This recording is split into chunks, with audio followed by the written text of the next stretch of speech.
Good evening, everyone. It is 6:30 p.m. I will call the Tuesday, October 15th meeting of the Superior Common Council to order. Please rise for the Pledge of Allegiance. Pledge allegiance to the flag of the United States of America and to the republic for which it stands, one nation, under God, indivisible, with liberty and justice for all. Will the clerk please call the roll? Councillor Ledeen.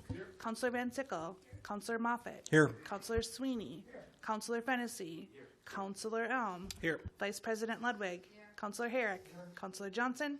And President Grasky. We have a quorum. Councilors, our first item of business is going to be the presentations, a presentation from the school district. I'll ask School District Administrator Amy Starzecki to come forward. I've been asked to give you something of a warning. The election is underway, and there is some dispute about whether or not this spot right now functions as a polling place. Absentee ballots are out. You can legally return them to the city clerk. So we spoke briefly with the city attorney, the Wisconsin Election Commission, and District Attorney Fruhoff, and everybody has the same opinion of, well, we don't know. So what we're going to do is exercise pretty much extreme caution against electioneering. That is both our presenters and our counselors. And what electioneering is advocating that any person eligible to vote a certain way. So I have seen this presentation. I'm confident it does not constitute electioneering. Counselors, when you ask your questions, please try to keep them as questions. Try to avoid crossing that line into advocating vote yes or vote no on the upcoming referendum, even if you have already made up your mind. Shouldn't be too difficult to avoid. The district attorney was confident that we're not crossing many lines here. This is a public forum designed to help people make a decision, not to encourage people to vote one way or the other. But please keep that in mind.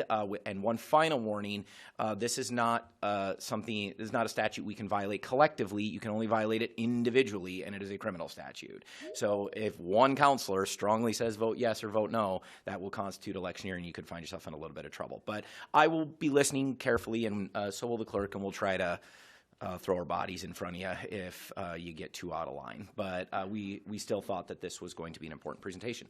That said, Dr. Starzecki. Okay. All right. Can you hear me okay? Okay. Thanks for having me. I am Superintendent Amy Starzecki. I have with me the Director of Business Services from the Superior School District. As the mayor said, our role tonight is not to convince you one way or the other how to vote on this referendum question that's on the November 5th ballot. That would be actually highly inappropriate for David and I to do that work. Our staff, however, and families, or our staff outside of the workday and families can either rally for or against this information, but our role is strictly providing factual information. And as community leaders, we have felt it was important to share this information with you. We have been reaching out to a variety of other community groups, and so we felt this was another important community group that we share this information with purely as informational tonight, and we're here to answer any questions you have.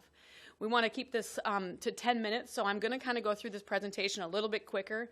We also have a community meeting on Monday night. I have some coffee and conversations for a more informal discussion for people who are looking for more informal conversation. I have one on Thursday, and then we have 2 other ones scheduled. So there's lots of opportunities for people to get this information in other ways as well. So first of all, I just want to share a little bit of information. This is my 7th year as a superintendent in the Superior School District. I'm incredibly proud of the Superior School District. Since I have arrived in the Superior School District, we've gone from under 85% of our students graduating from Superior High School to above the state average at 97 last year, and we've sustained that number over the last several years. When I came in 2018, one of our schools was exceeding on the school district report card. We now have 4 of 7 schools that are exceeding on the school report card. And there's just a lot of positive things happening within our school district. Our attendance rates are getting better. Student behavior is getting better. Morale continues to improve. And Superior School District is a great place to work and learn. And so we're incredibly proud of the work that we do in the Superior School District. However, since I have been here, this is, like I said, my 7th year, we have made significant reductions in the Superior School District every year. Last year was our hardest year, where we had to close an elementary school, and we needed to eliminate approximately 60 staff positions. Since I've been here, like I said, we have been making reductions on an annual basis. Even before I was here, we were making reductions on an annual basis to balance the budget. There's misinformation out there that the reason we're going to referendum is because we've mishandled money. That's absolutely inaccurate. Since I've been here, we have been under budget every year. Our revenues have exceeded our expenses. We have made reductions every year. David will show you a graphic that demonstrates that since I've been here, we've increased our fund balance from 21% to 28% in line with what our auditors have recommended. When I came here, we were building the high school and Cooper Elementary, so our fund balance was a little bit lower. So every year we've been building that fund balance up to where our auditors say is a healthy fund balance. What David's going to share with you in a little bit is a trajectory of our budget forecast looking out 3, 4, 5 years. Next year isn't as dire. Years 3, 4, and 5 are, because the revenue we're getting at the state level is not keeping up with the inflationary costs. And if we continue to live off of fund balance alone, we'll be broke in 4 to 5 years. And David will demonstrate that graphic. And he'll explain a little bit more about why that is. People ask me the question, didn't we just do this? We have 2 different referendums that occur in education. One is a capital referendum, the other is an operational referendum. Capital referendum, most recent, was in 2016, where we passed a referendum to remodel the high school and build new Cooper Elementary to replace the old Cooper Elementary. What we're asking for is an operational referendum, purely to support the annual operating costs that we have as a school district. We need to go to taxpayers for those capital expenses because we don't have an extra $30 or $50 million in our annual budget to build and remodel buildings, so we go to capital referendums for that. But what we're asking for is support on an annual basis for the next 5 years to support our annual operating budget. And David will talk a little bit more about that and the impact. This is just a quick summary. So like I said, we've been making significant reductions for the last 7 years and beyond. Last year was a challenging year, and really the question we're posing to our community is, do you want us to keep making the cuts that we're making, or do you want to make an investment in our public education system here in Superior in order to limit the reductions that we are anticipating? David's going to talk a little bit about the state funding and why we're in the position that we're in. At this point, we're projecting a $2 million deficit next year. Looking out 5 years, we're projecting almost a $10 million budget 5 years from now. The most important bullet point on this slide is this situation is not unique to Superior. We're one of 15% of the school districts in the state of Wisconsin that has not gone to an operational referendum to support the annual operating budget. And so the vast majority, 85% or more, have gone to taxpayers to support those annual operating budgets. I think there was just an article in the newspaper. Maple recently went to one, and Solon Springs is also in the process of going to an operational referendum just within our county here. Lastly, the other piece that I want to share with you before I pass it over to David here is we did a survey last summer of our community to find out what is the interest of our community in going for an operational referendum. And 63.3% of the people that were polled in that survey indicated support moving forward with some sort of referendum. The amount we settled on for the referendum for the November 5th was the amount that our community said they would support, which aligns to that 63%. We had a nice, healthy population sample, including the population of 65 plus, who does not include our staff or our parents. And so obviously they're an important voter within our community, and getting their perspective on this is incredibly valuable. And so that was a large percentage of the population who voted for those who provided that survey result. One last thing before I turn it over to David, I think it's important to also recognize that student enrollment is a factor for us. We've lost 500 students at the elementary level in the last 5 years, which is one of the reasons why we needed to close one of our elementary schools. We are graduating classes of about 310 students, but our incoming kindergartens for the last 3 years or more have been under 250, approximately 240 students. So over the last 3 or 4 years, we've been losing students on an annual basis because our birth rates are not aligning with our graduation rates for our students exiting.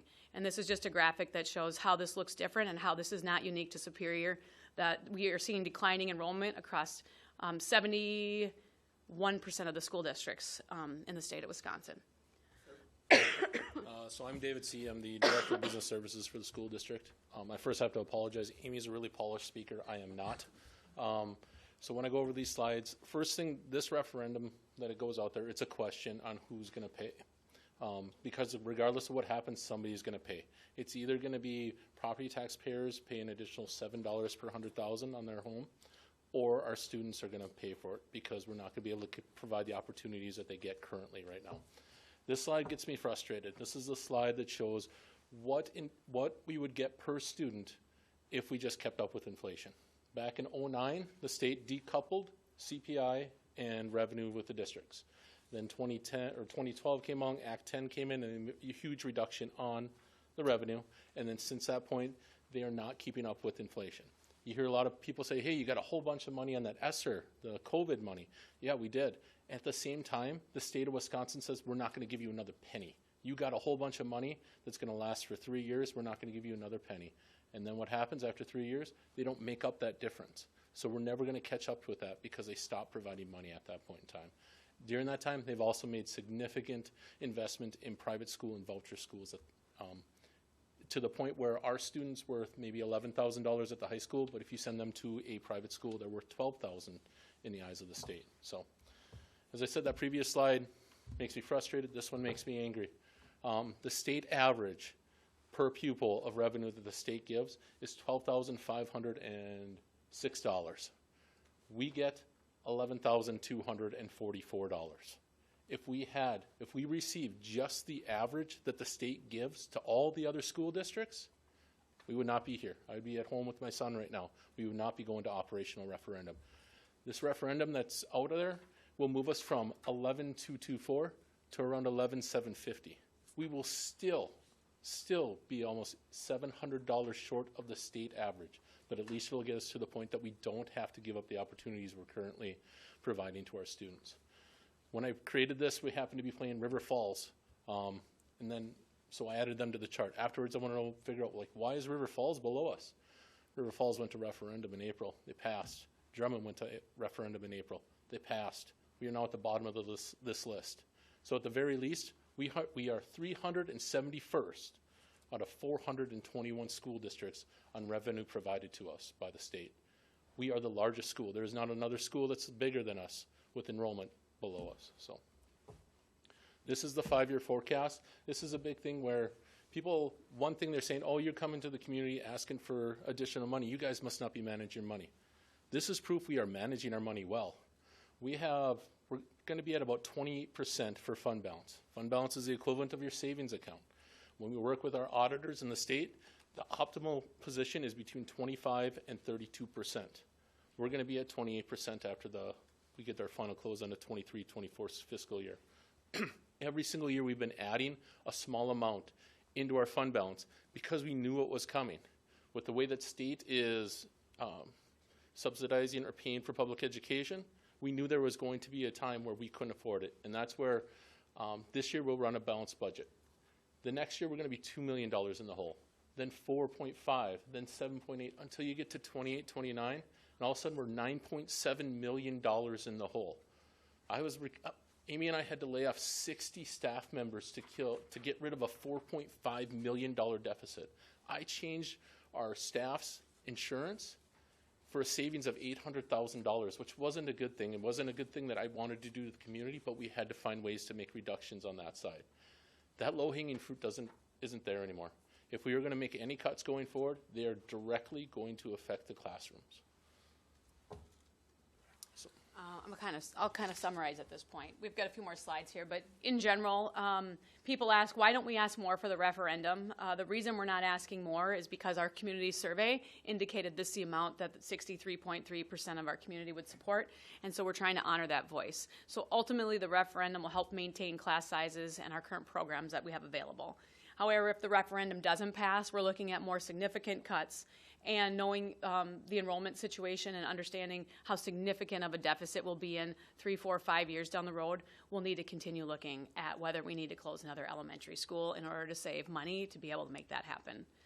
Really quickly, I just want to be able to explain the impact on homeowners.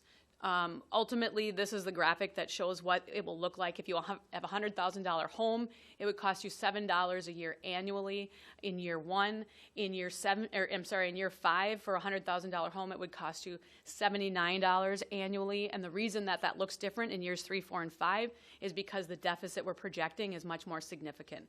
And so increasing the levy in those later years would help us maintain our class sizes and our programming options as well as our activities and athletics. One thing I want to clarify, I've had people ask me previously on that slide is, does that mean it's going to be $7 and then it goes up another $7 to $14 in year 2? No, these numbers are what this referendum will cost. Doesn't mean your levy isn't going to go up. The levy is going to go up because the state's still taking money away from school districts. But the amount the referendum is going to cost is $7 per $100,000 in the first year, $7 per $100,000 in the second year, $27 in the third year. So it's not growing by those numbers like I've seen in other school districts. And we're one of the lowest referendums that are in the state of Wisconsin at this point in what we're asking of our taxpayers. Okay, we tried to summarize that really quickly, recognizing our time was short. At this point, I'll answer any questions or... Questions? Councilor Johnson. Thank you for being here tonight, and I can echo that Superior School District is a great place to work. And I look forward to sending my child to the schools here in the coming years. So obviously most people know that I'm a school teacher, and so I have kind of a stake in some of this. And so it's hard for me, thank you, Mr. Mayor, for speaking that way prior to this, because I would have a hard time one way or the other.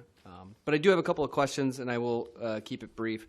Can you kind of give us, David, maybe this probably will be hard to do, but a basic understanding of how you guys calculate your tax levy?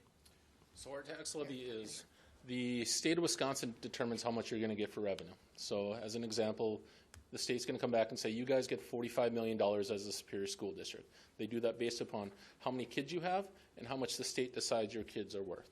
So our kids, they say, are around $11,000. So take how many kids we have, 4,000, multiply that by 11,000. That's how much money you're supposed to get from the revenue. You cannot exceed it. That is the cap. You cannot go above it.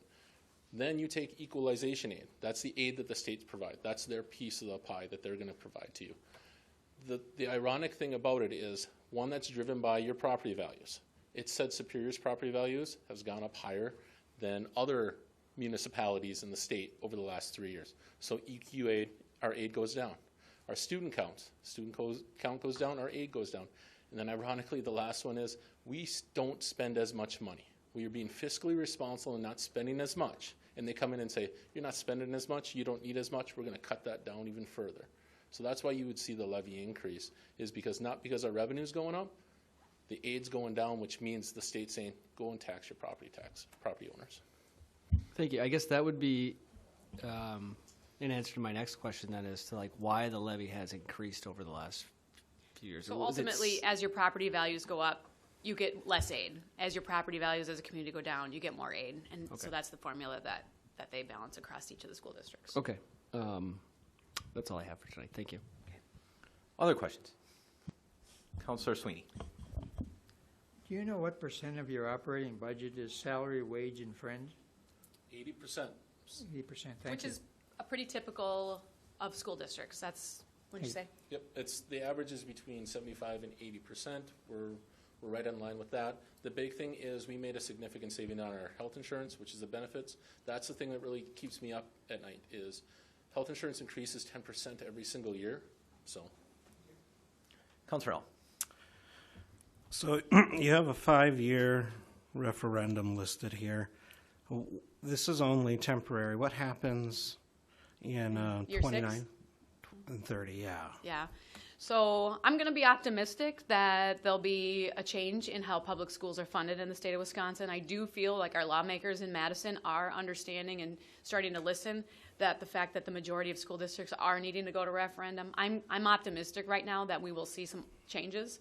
However, if we continue to have the same path, we'll probably be back here asking taxpayers again if they want to maintain the status quo with an operational referendum. Thanks. Which is one of our cautions in coming forward, is recognizing that once you go to operational referendum, it's really hard to walk away from that. Sure. Yeah. What if this fails? I think you've alluded to there'd be cuts, but in a more tangible way, what are the citizens going to anticipate or expect? I think the first thing would be higher class sizes. We know small class sizes are incredibly valuable. It's one of the reasons my own daughter attends Superior School District, is because we have really small class sizes where teachers can make really good relationships within their classroom and can make a significant difference. So class sizes will go up. So for example, if there's 15 kids in a third grade, that might be over 20 in the future. If there's 25 kids at the high school level, that might go up to 35 at a high school level. So we'll be looking at increasing class sizes. We'll be looking at reducing activities or extracurricular activities to students. We have a wide variety of activities that our students are able to participate in.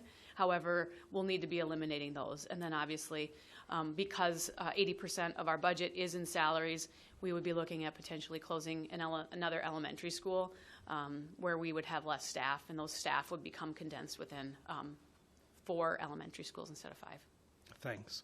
And from a high level, and I haven't been in the weeds of all the details here, but what are some of the other options that are considered? What I mean, asking for money in referendum is one way of doing it, but has other districts been more creative on figuring this out, or maybe they just ran a lower fund balance? I mean, I don't know what other options are considered in this process.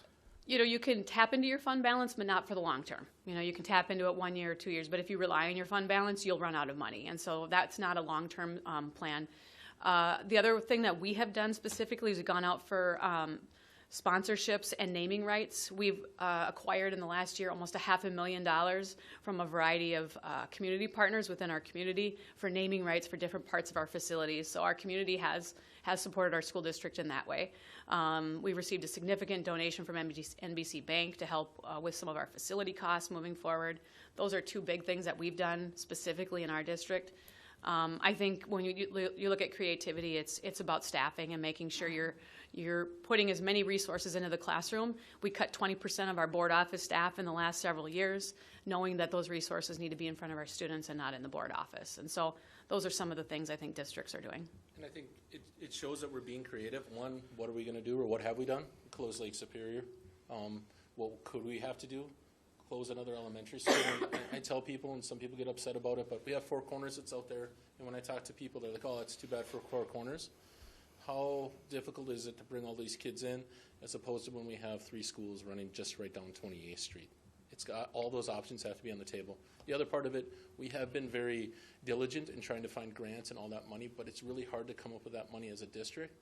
And when we say, have we been looked for ways? I think the fact that 85% of all the other school districts have already gone for referendum, and we're part of the 15% that hasn't, shows that we're doing anything and everything we can do to avoid having to go to taxpayers. But you eventually get to the point where there is nothing you can do. And I would assume it's going to be over 90% because, as Amy mentioned earlier, it's not Solon Springs, it's at Northwoods, so Minong is going up for referendum. Ashland's going up for referendum. Chippewa Falls, Menominee, and Mellon, they've all gone for referendum this year. So. And grants aren't a way to sustain staffing because those are short-term. So grants are good, but not in order to sustain our staffing patterns. Thanks. I think it was discussed earlier that the determination of state revenue is kind of determined by the value or the worth of the students. It was an interesting way to explain that. And then it was also like if you're more fiscally irresponsible and spend more money, that you'll get more money. So, and those numbers, people ask, why is there a discrepancy between the different districts? Those numbers were based on where people were in 1993. So if you were spending a lot of money in 1993, that's the revenue that you were receiving per student. We were being incredibly fiscally responsible at that time. So we all landed at the level we were at in 1993, and that hasn't changed. The only reason some people have gone up is because they've gone to operational referendum. Sure. So you can't start spending more money to get more money then? Not now. Back then you could. Okay, very good. Thanks. Councillor Herrick. Yeah, just thanks for being here. Just a couple questions. Okay, what's the gridlock seem to be in Madison? Why, as far as funding schooling altogether? I mean, it seems like, like you mentioned, certain areas get more money from the state versus others. What seems to be the big, hold up there as far as maybe every student equal? I do think that our lawmakers in Madison are starting to recognize the inequities, and they are looking at how do we bring more people closer to that 12.5 number when we talk about student revenue per student. So I do think they are listening. This is not unique to Wisconsin. I spent much of my career in Minnesota. Same situation in Minnesota about where your priorities lie as legislators, and our legislators have chosen to provide more money to voucher schools or private schools, which primarily impact our Milwaukee and Madison districts. That doesn't really impact up here. So it's really important our voices are heard in Superior and recognizing how that impacts our school district. Okay, so I'm assuming you've been down the Madison a lot. Trying to rally for this. I'm the vice chair for the legislative committee for superintendents in the state of Wisconsin, so I'm there. I'm able to talk. We have a lobbyist. We're able to tell our stories, and we do that on a regular basis, especially during a biennial year when the budget's being created. And Amy mentioned that the vouchers isn't affecting us that much, but $300,000 of this levy that'll go out is earmarked for vouchers, so it automatically gets pulled out of our property taxes. Okay. Then you mentioned, too, you closed a school. Okay, what is your, I'm sure you spoke about this, but something I may not have heard about. The school that's closed, what are your plans with that building? We actually just sold it a week ago on Friday. So that was purchased by a local developer that's going to turn it into housing. And we brought in $902,000 of the final amount after everything else. And that money's going to be put aside because we need to put roofs on the middle school in Northern Lights, which it's just a drop in the bucket when you're talking about multi-million dollars to put roofs on a school, but at least it's beginning that way. So. Okay, the reason why I asked that is what happens if student numbers increase? So what's going to happen if you don't have I know it takes money to keep that facility up, but if you don't have the facility, that's going to mean maybe building another one? No, at this point we have plenty of capacity to be able to house additional students. I think we're at 75% capacity in our building, so we're able to take on far more students if we needed to. Okay. I hope that's a situation I'm facing in the next couple of years. Sure. Then on the amounts that you have for the next 5 years under this referendum, my question is, why didn't you average them out rather than increasing them after 2 years? Why didn't you average them out for the 5 years? And then maybe take some of that. I know you explained that, the cost of the first 2 years will help you now. But couldn't you invest, if you... Make it more even across those 5 years? Yeah, and then invest the difference now, maybe receive some additional income from that investment until you really need it? Like Councilor Elm asked earlier, what are you going to do after 5 years? The way I look at this is us proving to the community what we're doing with our money. We're going to have to come back in 5 years, and if people don't agree with what we've done with that money over the past 5 years, then they can vote no on it. We don't know what's going to happen at the state level. We know what's going to happen this year. We have an inkling of what's going to happen next year. After that, no idea. The hope is, if we get out 3 years from now and something happens in the state and they say, you know what, we're going to fully fund public education, and we have this an additional $2.5 or $3.5 million we can levy, and they gave us the amount that we don't need that money anymore, then we're going to under levy. If we only need 2.5 of that 3.5, then we're not going to levy for that $1 million. We don't want to take it all now, because what if we don't need it later on? Then we can't give it back to the community. But was your question, why is it more evenly spaced across those 5 years? Right. I think the biggest reason for that is you can't hold that money back and put it, you can't hold that large of an amount in your fund balance, or the state won't fund you at the same levels the following year. So you've got to spend close to what you're getting. So what we've added to our fund balance is about the maximum you can add each year into your fund balance. Okay. It's another example where the state says, you guys didn't spend that money, Right. we're going to give you less aid, which makes us tax people more. Okay, and you kind of made up an interesting point. Okay, let's say you did get funding after year 3. Are you still obligated to accept that money, or does that... That's just the limit that we can levy to. That's Okay. the max we can go to. We can go below it. Okay, all right. Let's see. Then, would there be an increase in busing if you ended up closing another school? And was that an additional expense that you looked at? We've looked at it. The savings that you would get would be far superior to what a busing is. I mean, if it's a local city school, that's pretty minor on the transportation costs, because it's Central Park to Northern Lights as opposed to Central Park to a different school, or East End and Northern Lights. The cost would be a little more out there for the Four Corners kids because they're going to be driving farther. Sure. But we would figure out a way to get those numbers in there. We already run all those buses for the high school and middle school as it is. So. All right, thank you. Good questions. Councilor Fennessy.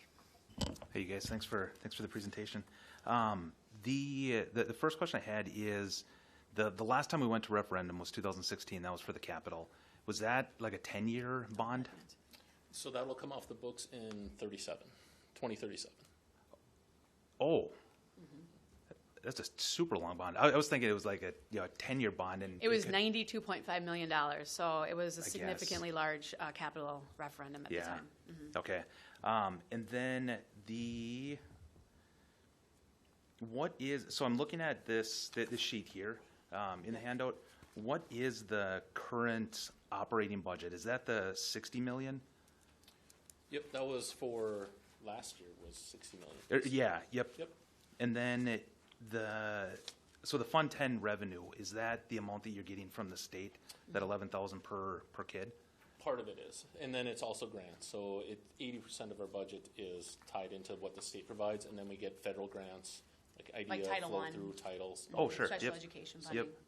And then so you get like this year, this current year, the 2023 to 2024 school year, you're getting 61 million from the Fund 10 revenue, and then your expenses are the 60.7 million. Then where does the levy come into play? Because then that's also another 21 million on the bottom. But where does You can look at it here. where did those expenses go from that? Reduction 21 in million. people. What's that? Reduction in people in the staff positions. Is that what she's So talking you're about? looking, the 21, so the tax levy is just saying this is how much our tax Oh, the levy is. tax It's not adding in there. So that 21 million is part of the 60 million. Okay, got it.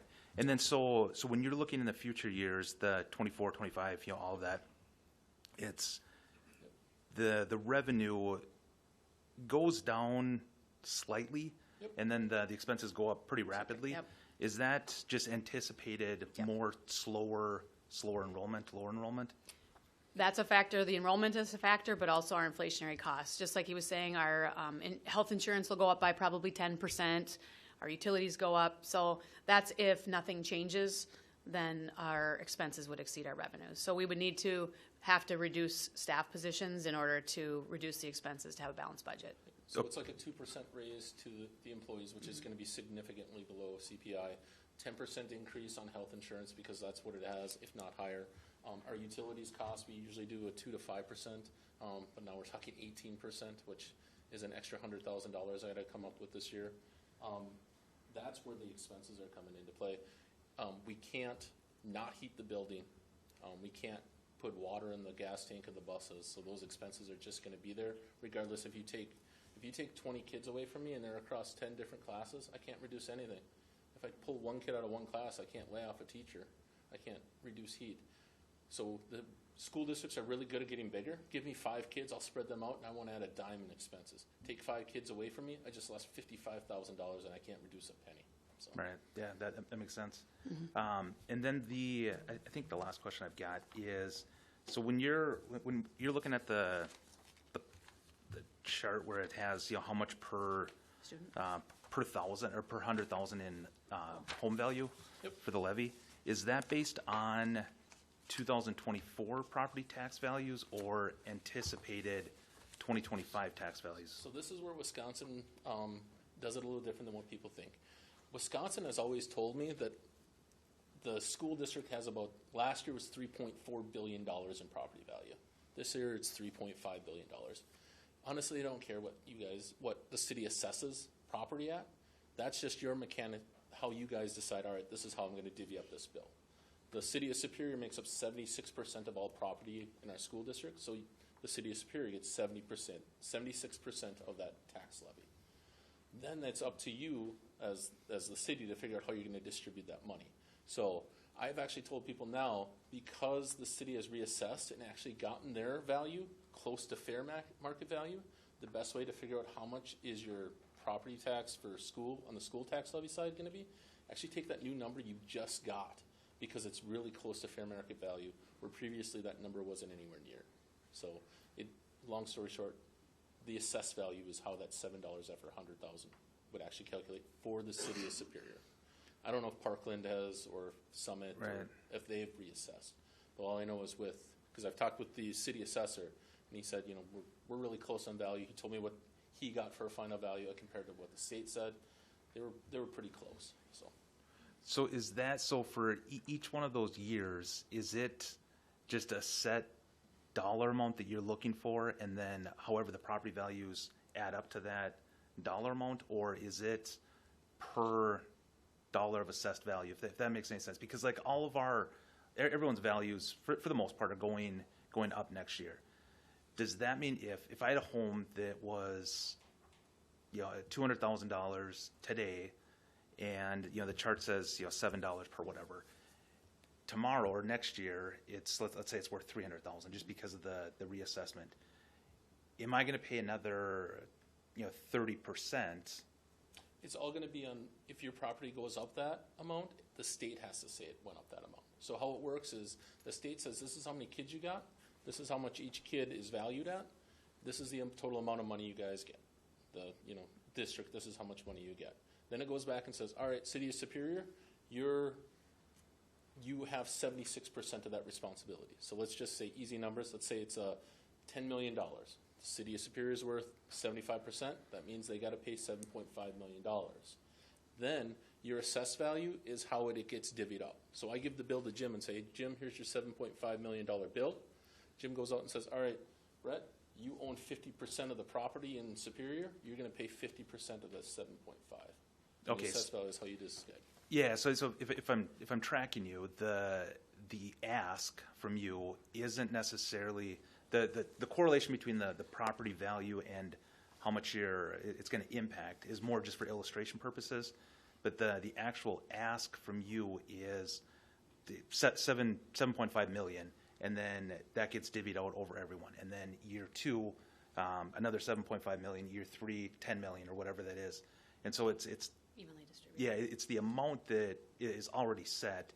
It's not like if everyone's property values doubled tomorrow, it's not like that $7 is going to double as well, right? If everybody's property valued, then they pay $3.50 per $100,000. Right. Okay. Yep. I got you. Thank you. Are there any other questions? Counselor Sweeney. Thank you. I don't know what your student population is now, but whatever, yeah, I'm sure you know the number. We do. So what is the total potential student population? Is there 10% that are homeschooled, 10% in private schools, 5%? Or what, do you know what that number is? I don't know the exact figures. I will tell you that all the schools in our region are typically seeing declining enrollment. Even our private schools in the area are seeing declining enrollment due to those graduation rates and not seeing those kindergarten numbers. One of the strategies our board has started talking about is whether we look at offering some sort of online or virtual program. That's probably the area that is untapped, that we could potentially gain students from anywhere in the state of Wisconsin, not just within our region. It's not untapped, because other school districts... Other schools, untapped by us. Oh, okay. Untapped by us, So there yes. are some... So that is a potential idea, but that's not, there's a lot of expenses and planning that goes into that, so we want to do that well, but that's an option potentially down the road. Okay. But in the city of Superior, assuming that although you go out to Four Corners or whatever that... Is there 100 students that you don't get that you could have that are... Do you know what that number is? 200? So open enrollment staying pretty flat. We lost 150 kids, but we brought in 51. That number sounds big, but when you do it by a percentage, the other local school districts that are around here, we take a higher percentage of their kids than they take of ours. It just happens where we have more kids to lose, so we lose them, but we actually lose a lower percentage of those kids. We have been working to trigger and figure out how we get those kids back, but the biggest, Maple takes some, Solon takes some, and then a huge amount go to online schools. And like Amy said, it's something we want to look at down the future, but you also got to know there's a lot of these online schools that don't have the high standards that Superior has. So that's where it would take a lot of work to get there, but it's something that the board is... Could be an option. Yep. Do you have preschool? Yes, we do. We have 4K. Okay. Is that successful? It's successful, and we get revenue for those students as well. The state encourages to have I think we're required to have a 4K program. Yeah. Thank you. Yep. Other questions? Counselor Muffin. I just want to say thank you for being here. This is a really important issue for our community. So I appreciate you providing a lot of background information. And I also really appreciate my colleagues asking a lot of questions on behalf of members of our community so that they can make an informed decision about this topic. Obviously, young people in our community that are in our school district are our future entrepreneurs and business people and parents and politicians and firefighters and everything. And so And teachers. Yes, and teachers. Thank you. My wife works in education, but not for the school district. And so all of this is very important for the future of our community. Thank you. Thank you. Counselor Ledeen. Just one question. Thank you guys for showing up. How often can you ask the community for an operational referendum? I guess this fails next year. Do we try are again? limited to 2 questions in a calendar year. Okay, so you could come back. We could come back next year. We would have to have some conversations about what we think is the best thing to do there. We Gotcha. could come back in April, but you can't do it in November of next year. So we would, You have to do it during an election. yeah. So Cycle? Yes. Okay. so every 2 Novembers and every April. Yep. Okay. Counselor Elm. It was mentioned earlier that, if you didn't need the money, you didn't necessarily needed to levy that. Like, for the skeptics in the room, or though the devil's advocate question is, like, when that decision comes up, I know the school board isn't here, Sure. but, like, will it be presented in such a way that money won't go towards the levy? Like, for a person making a decision in November on this, what assurances could be made to ensure that we have an extra $1 million, we'll just use it, I think the best answer I can give to you is our school board takes their role very seriously. I think the primary role that they really have is adopting an annual budget, so they take that role very seriously. I anticipate that they would ask important questions and they would not want to extend the finances if they were necessary. Sure. And part of it is we got to have the trust of the community. So let's say we Right. didn't have to levy out and we could drop that levy by $1 million. That would still mean we'd have to come back, hey, we need to renew this levy for $3 million less than what it was. If we don't have the support of the community or the trust of the community, they'll just vote no, and then we'll have a $11 million deficit. That's the big danger of a referendum is if a community ever decides to vote no, you can suddenly have a $10 million deficit overnight. Sure. So I think maybe a better answer would be if we want to build that trust with our community for future potential asks, then we would need to be able to demonstrate that, and I think our school board recognizes that. Thank you. Can I, just one second, I want to press Counselor Elm's question a little bit more, because that's a position that all of us in local government occasionally face. As a challenge you like to have, but we've had it here at the City of Superior, where you face a surplus, possibly a significant one. So let's say that you two are actually in that position before talking to the school board 3 years from now. We have, say we get a fantastic legislature that increases funding, solves this problem. The referendum passes nonetheless on the same day you get that fantastic legislature, and you are staring at a $1 million surplus. What are you going to recommend to the school district in that year? Are you going to look at filling in some of these cuts that you've made, rehanging the low-hanging fruit, or are you going to propose a levy decrease? If asking me today, my proposal would be we'd under levy, and we'd maintain our programs and our staff and our classroom sizes. Thank you. Yeah. Counselor Johnson. Thanks. Can you talk about what the future looks like a little bit? First, I'd be remiss if I didn't ask for a raise for myself here with you on the spot, but I won't put you on the spot. And I won't answer it. Thank you. I wouldn't expect you to. In 5 years, what have other districts done that have been put into this position? I'm assuming you have a lot of data to go by with 85% of the schools in Wisconsin going for a referendum in the last several years. What are other schools doing to kind of continue that informational, continuing to inform citizens on how things are going, and what's next? Like, where are you seeing this in 5 years?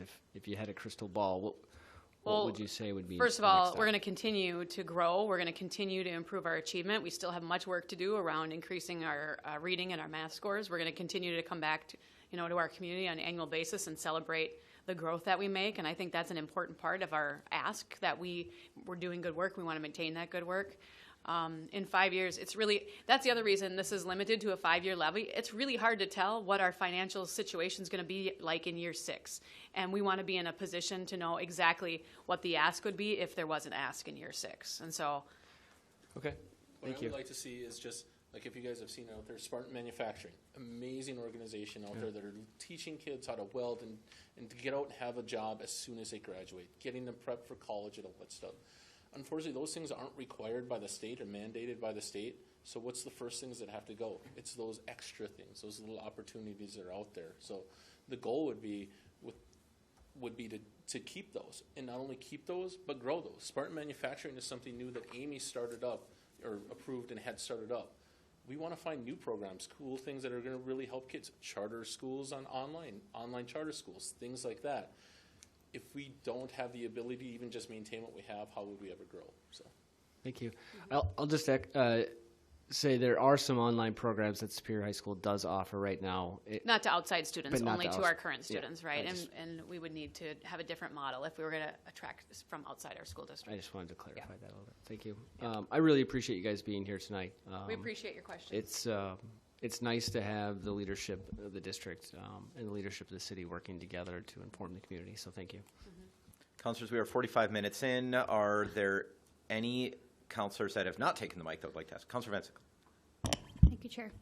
I just also want to say thank you for being here. This has been really helpful. I know that you have taken a lot of opportunities around town to just get this information out, but this is really the first time I've just taken the time to listen and learn more, so just thank you for being here. And I didn't realize that you could open enroll like that, like a university, and compete for students. That's interesting. Your students have come here to talk about anti-vaping laws. They've come here to talk about manufacturing. I think the Spartan Spin is a top rate. I know they have partnerships with the Telegram. Is there anything else you want folks to know? And I know that we have found some ways to partner in terms of bus service or encouragement clinic grants. Are there other opportunities like that where you see the city being more involved? I think one of the biggest things the mayor has helped with was the encouragement clinic. That was one. Mental health continues to be probably one of the greatest challenges we face in public education. So continuing to problem solve around any opportunities we can, to me that's been one of the great, they've been wonderful to work with. And so that's a good example. I think as much as we can get our kids out in the community and leadership experiences, I think the more powerful that is too, just in general. I was happy to be a part of that decision, but the council actually awarded that grant. Well, you helped to facilitate it, yes. I'm from the transportation side, so I'm a little biased, but the DTA busing, you guys have no idea how that has helped so many kids get to and from school that live within that 2 miles, jumping onto a bus and actually learning life skills. I've talked to some that decided they're going to ride the bus, and now they go to work. That's how they get to work, where they didn't think they were going to be able to go to a job that wasn't more than walking distance.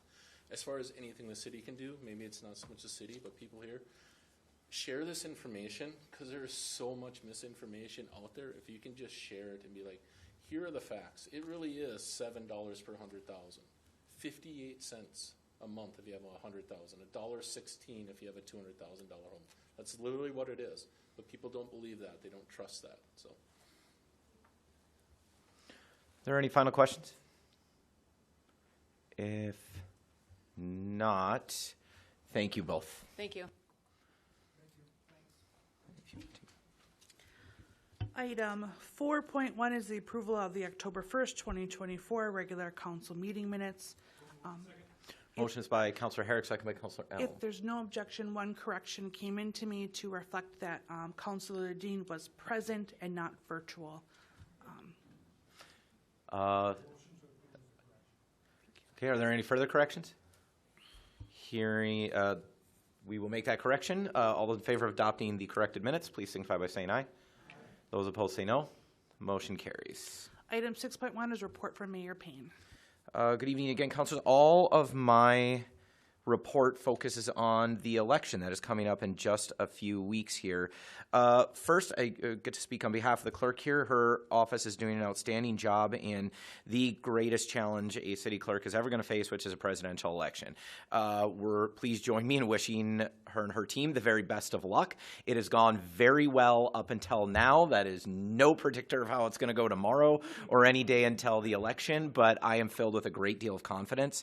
One thing that that we will be improving in the city of Superior, we're increasing access. That's a challenge that I gave to this clerk over a year ago, and some of the ways her and her team have been able to do that, and this is very much them, not my office. The clerk has a lot of discretion and authority when it comes to the election.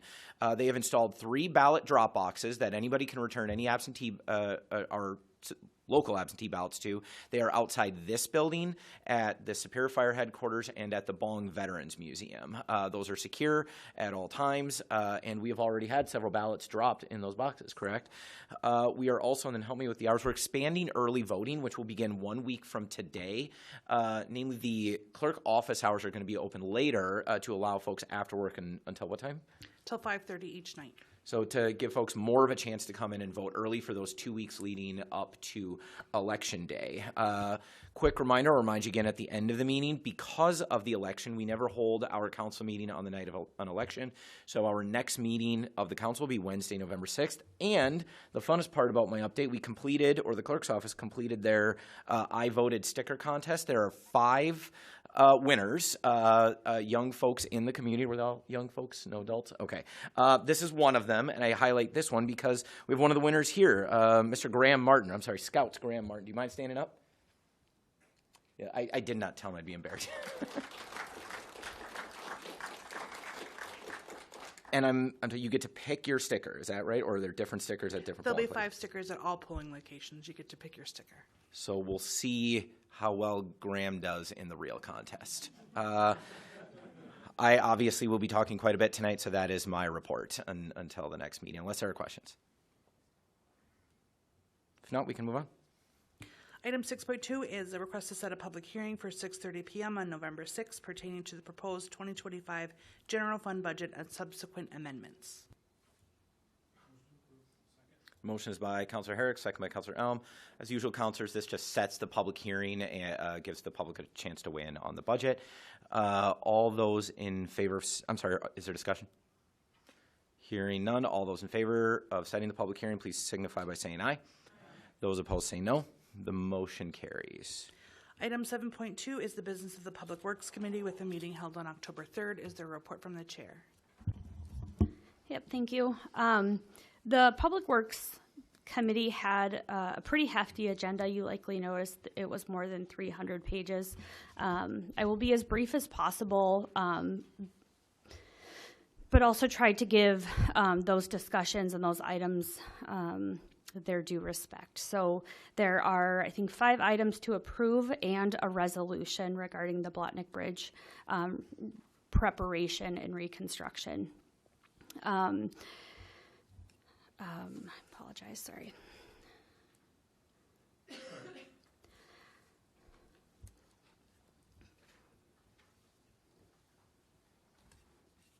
Okay.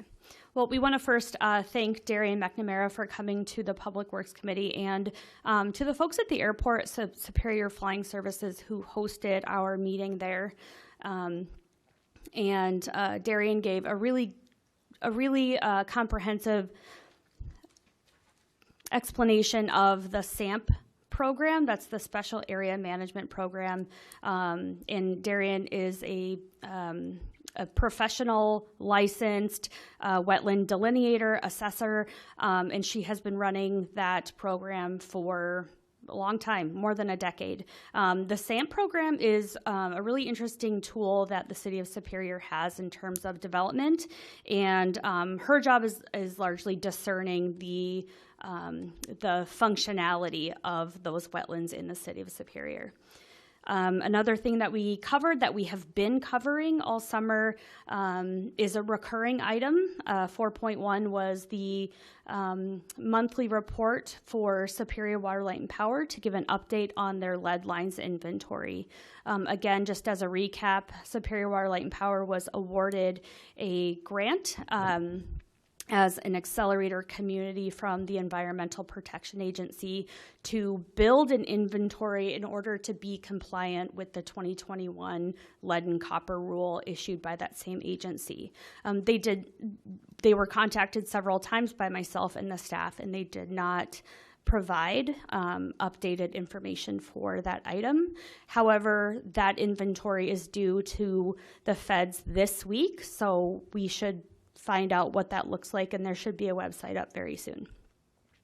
We had a lengthy discussion about Ordinance Section 62, and just want to thank Kemper for coming to that discussion regarding the blanket exemptions of pesticides, herbicides, and fungicides in the city of Superior, largely because of their proximity and the height of that facility above the Nemadji River.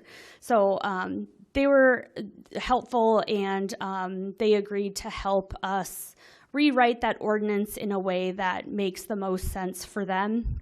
That would likely include something similar to what's on the books now, potentially with more public notice or disclosure regarding the quantities and frequencies for which those chemicals are applied.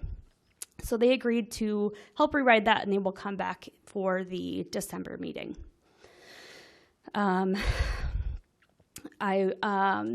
The Public Works Committee approved 2 new restrooms, one in South End and one in Central Park. You'll notice that there is a small change regarding the proximity to the water infrastructure to make sure that is closer to the playground and that actual water main. So it wouldn't be so close to the Faxon Creek. That's going to undergo pretty significant consultation and construction here in the pretty near future.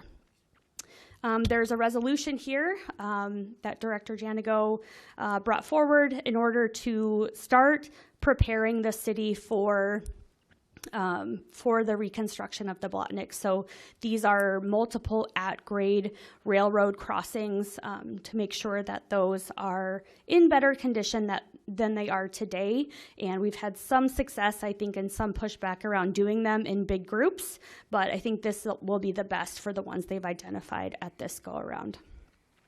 New Gen Strategies, that is an interesting contract. If you have seen aerials or drone footage of the landfill, what it looks like today, it is really fascinating. And of course, as you all know, we are getting pretty tight on airspace up there. And you can just, it's really fascinating. But there will have to be a long consultation, and we did approve this contract.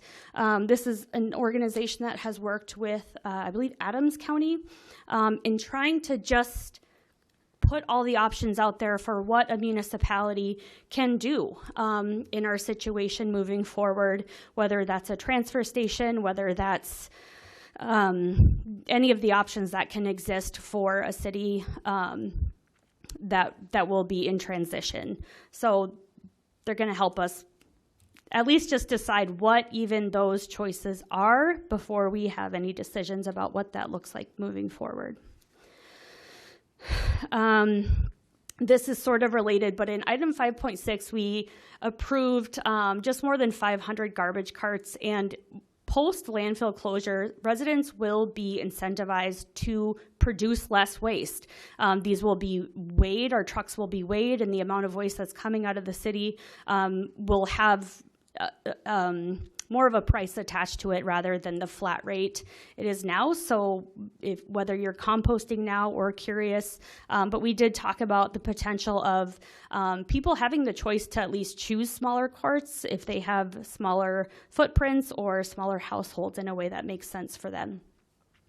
And Tower Avenue is well underway. That concrete is being replaced. I heard it's a bit dangerous out there, so please watch where you're driving out there. But And then we have a preliminary design for East 5th Street. And hopefully we'll have an inventory so we can get in there and change those lead lines as East 5th Street is being reconstructed. The first part of East 5th was reconstructed in 2014, so just about 10 years ago. And finally, I'll just say that we had a long discussion about the utility reclamation. So that meeting was recorded. I encourage you to just tune in and watch that. I'm sure that we missed things. I'm sure that we maybe even potentially misspoke on things. There were, I think half the council was there to have that discussion and largely focusing around the rate increase. You heard the school district talk about that. So there's an 18% rate increase for water alone in the city of Superior right now being considered. That will likely lead to another double-digit rate increase.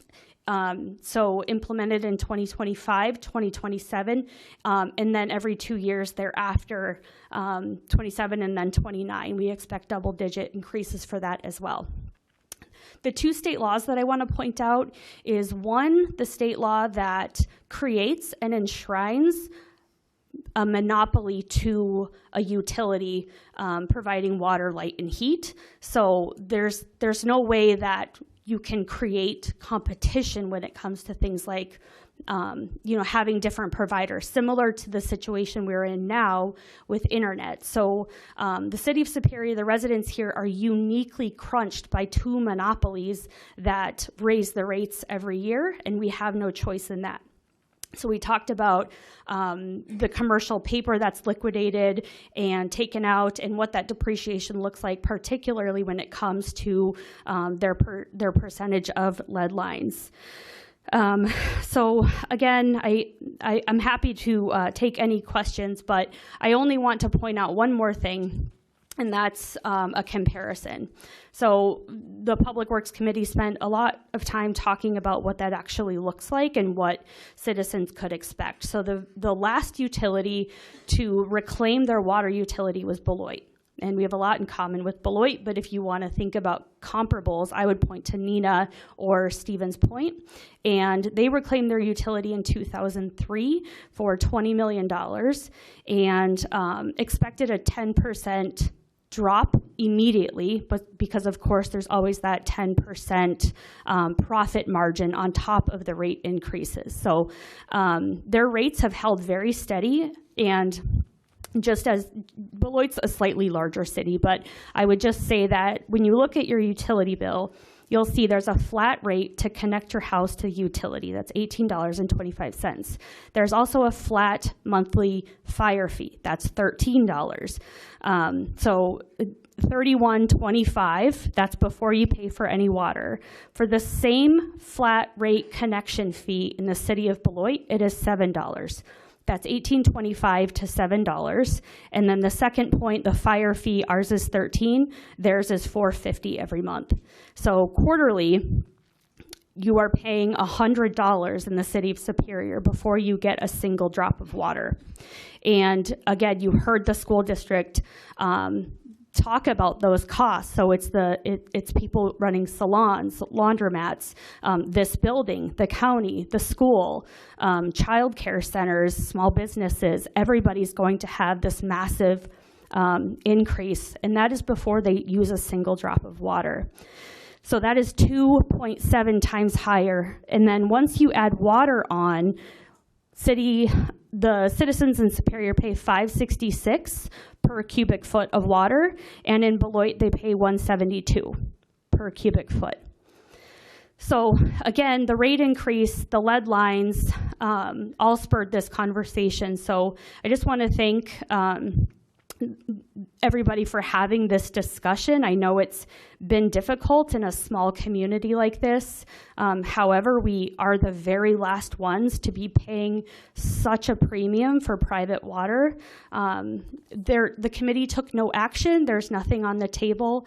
The only other thing that I would point out is that there is a state formula that would help us determine the price based on the utilities year before earnings and worth. And that process would have to be set with the city council to not only approve it, but it would have to go to a referendum for the people to decide. So that's just a very high level view of what that looked like in committee. Are there any questions? There are no questions for the chair. We will entertain the recommendations of the Public Works Committee. Okay, I move to approve. I don't know what it is on the agenda. On the minutes, it's 1, 2. The resolutions don't need to be read, only Okay. ordinances. 1, 2, 5, and 6. Counselor, you can make a motion to approve all 6. I did. I'd make a motion to approve all of the items on the Public Works business. So it's 1, 2, 5, and 6, right? You don't want to move to approve the resolutions? What, don't they have to be read? No, they don't. Ordinances have to be read. Okay. Items 1 through 6. Got it. Thank Is there you. a second to approving? The motion is by Councilor Van Sickle, second by Councilor Grasky to approve all 6 recommendations of the Public Works Committee. Is there discussion? Hearing none. All those in favor of approving all 6 recommendations, please signify by saying aye. Those opposed say no. The motion carries. Item 7.2 is the business of the Finance Committee with a special meeting held on September 26. Is there a report from the chair? Yes, thank you. There's no action. Our special meeting had to do with hospitalization and dental care. We had a presentation by our agent, if you will, Marsh McLennan, and it looks like we're going to be going to a new provider for insurance and a new provider for dental.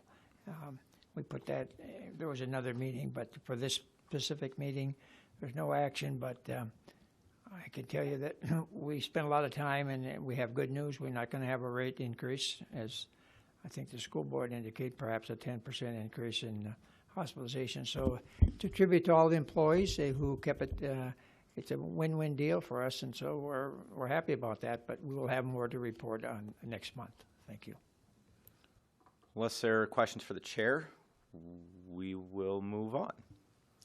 Item 8.1.1 is the business of the Golf Course Committee with the meeting held on September 22nd. Is there a report from the chair? Not sure who the chair of the Golf Course Committee is. that's- Oh, that is, chair's not here. Do any of the counselors that are on the Golf Course Committee have a report? If not, go ahead, read it. They have one recommendation to approve the 2025 to 2029 capital improvement projects. Motion is by Councilor Ledeen, second by Councilor Johnson. Is there discussion? Hearing none. All those in favor, please signify by saying aye. Those opposed say no. The motion carries. Reports without recommendations at this time. Are there any further committee or commission reports to be made? Nope. Moving on to old business. 9.1 is approval of the 2025 budget. Okay, councilors, to discuss this, we should put this on the floor now, and we can begin discussion, amendment, adoption, or further postponement from that point. We have one more meeting that we could consider this following the public hearing at the next meeting, or we could adopt tonight. We have done both schedules in the past few years. So is there a motion to adopt the 2025 budget? Motion approved. Motion is by Councilor Dean, second by Councilor Grasky. Discussion on the budget. The only difference this week, we included what we are calling the draft budget book in your packet.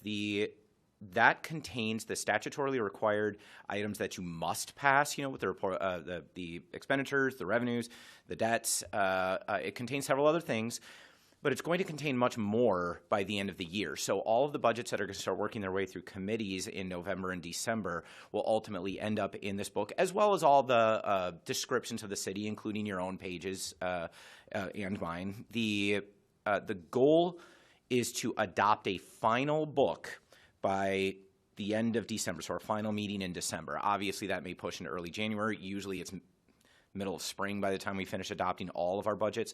But we're really going to try and finish this in 2025 and have one complete book with all budgets. For now, we do have statutory timelines on the general fund, and so these budgets that I'm presenting to you, that I presented to you last meeting, are complete and ready if you approve. So, questions or discussions on this budget? Councilor Gresky.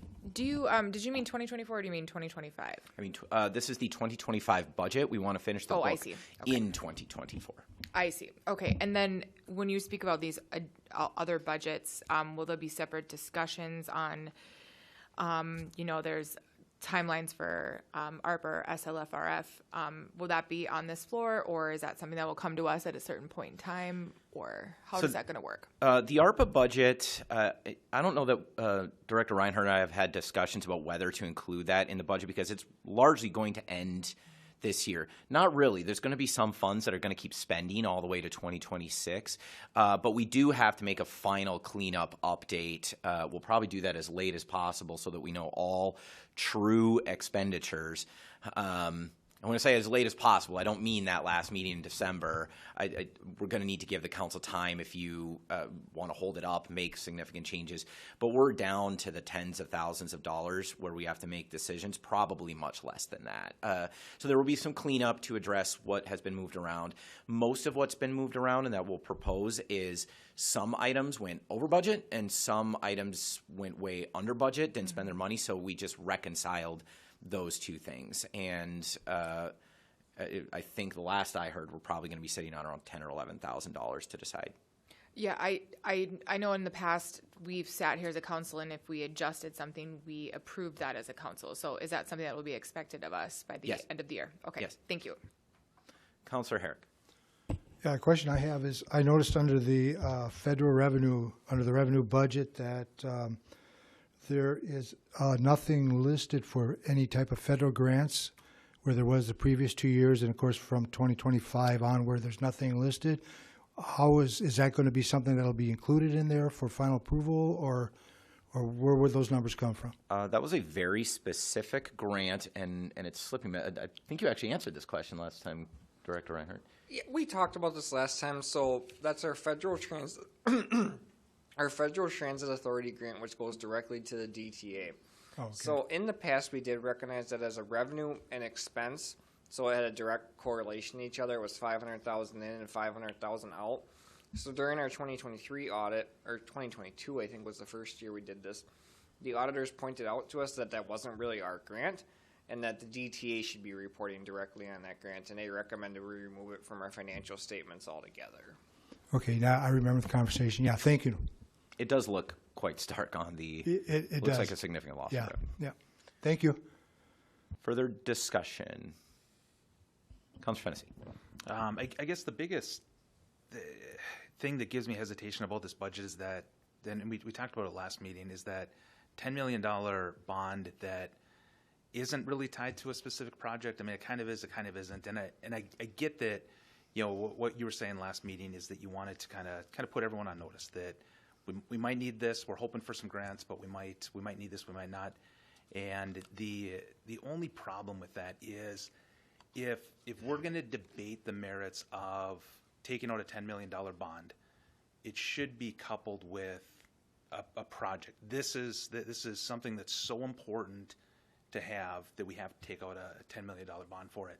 Because the problem with just kind of loosely throwing it on the budget sheet like that is it makes it really easy to approve it today, because it's like, yeah, we might use it, we might not, let's just throw it on there. And then if we do need it, it makes it equally as easy, because it's like, yeah, we already approved it, let's just spend it. And I don't think bonding should ever be an easy decision, and especially when it's a $10 million debt that we'd be putting on our books. I guess I would rather see us first look at a budget without any bonding. You know, the problem is through bonding, but by doing it this way, I think it just makes it almost too easy to increase our total debt by a third, by 30%. So I don't want to make any motions right now, because I want to kind of keep the conversation going. But I just that's the only thing, the biggest thing that gives me, you know, some hesitation about this is just that $10 million that's thrown on there that because even last meeting, you had said that we're putting it on there, most of it's for the fire hall, and if we don't need it for the fire hall, if grants come in, we can either decide not to spend that money, or we can allocate it towards something else, or whatever. And it's just that kind of, it's already placed in everyone's mind that, we already bonded $10 million, let's just spend it. And I think it just makes it a little too easy to borrow $10 million. My only defense of it is a unique thing. We have not done this before, but we have not been in this situation before where we have a $20 million question mark lingering at the time we're passing the budget. We almost certainly will not know the result of the climate justice grant before we are required to adopt this budget. But the things that we put in that grant are all are vital things. And I think, we didn't have council approval for them per se, but most of them do exist in capital planning. I think most of us would agree they're necessary, including the fire hall. But it's not a we get it or we don't. There are a lot of different things that could happen in that process. One thing I can update you on is that we did get some feedback from the EPA. They recommended some improvements to the grant, but on the whole, they gave pretty high marks to the fire hall project and indicated that if they were up against it, if the competition were tight, they might partially fund it. So it's not we will get, and they might fund only the fire hall. So it's not that we would get $20 million or not get $20 million. We could just get the $12 million I think we put in there for the fire hall and then not get the rest. And then we have a serious question about how to fund many of these other things. Now, it is, again, like I said last time, this is not allocated to a project. We are not approving a bond. That this budget does not do that. It highlights that bonding may happen. It would be part of our, it's just part of our planning process. It must be approved by the council, and at that time, it must be attached by the project.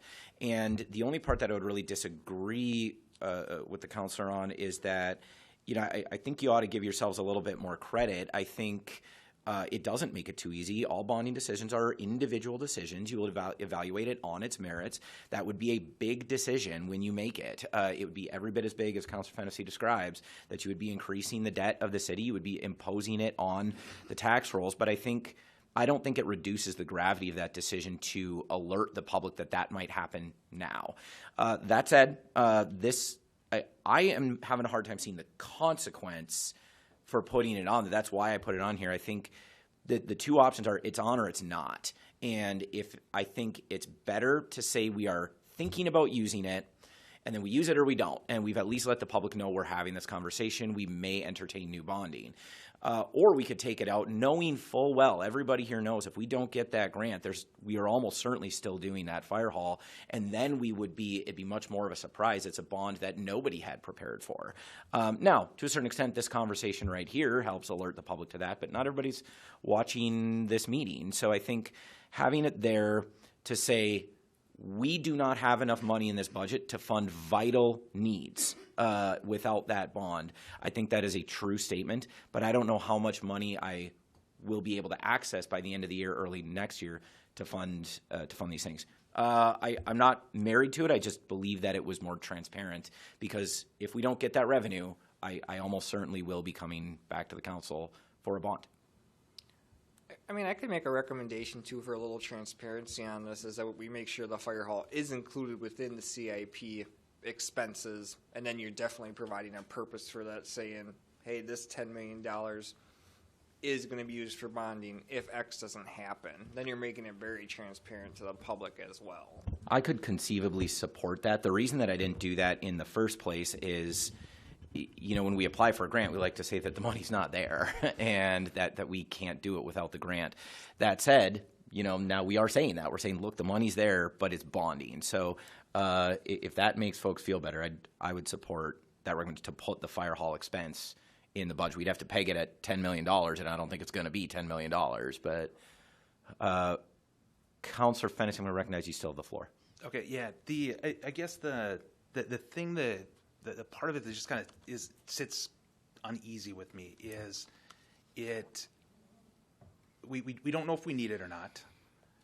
Bonding should be the last resort of planning should be the last resort of funding a project, and we're not at that last resort yet. And maybe that's why it sits weird with me. And I've also always struggled with the way that the budgets are done, where it's all in one.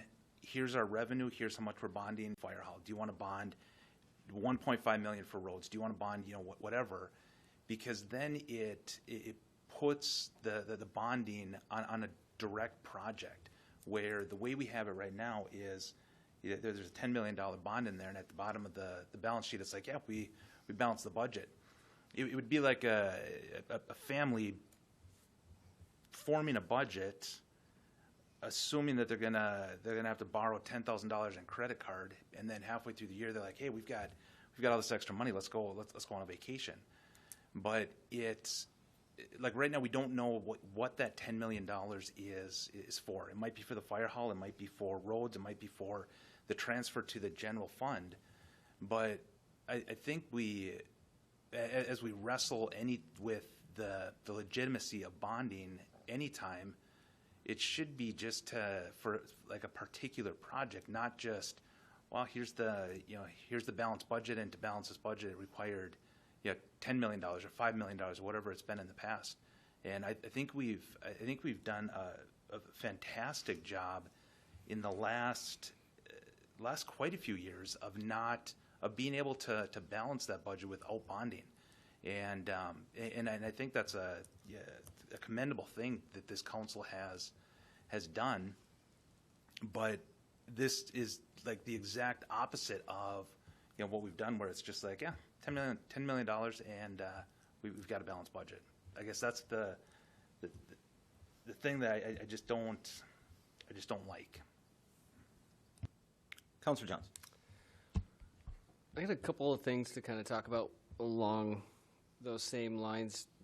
The reason and I guess I'll start from, the beginning is a good place to start, right? The tax levy went down because we lost some of our debt service, partially. One of the reasons, right? Primarily, yes. Primarily. And so adding bonding would then increase that number again and could increase the tax levy?